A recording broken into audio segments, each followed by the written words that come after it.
موږ یو قانون یو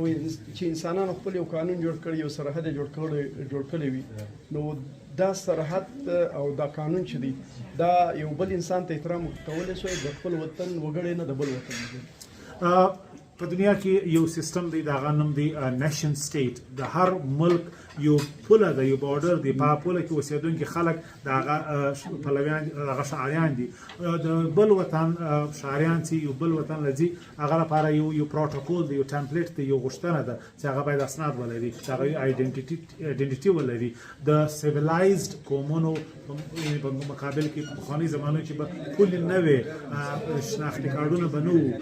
نمونه به په رسمیت نه وو نو دا د نیشن سټیټس کله په 18مه صدۍ کې راغلی د هغو یو ریکوایرمنټ و چې په دې ځای اتباع وګړي باید آی ډي کارډز ولري نن همدغه اصول موږ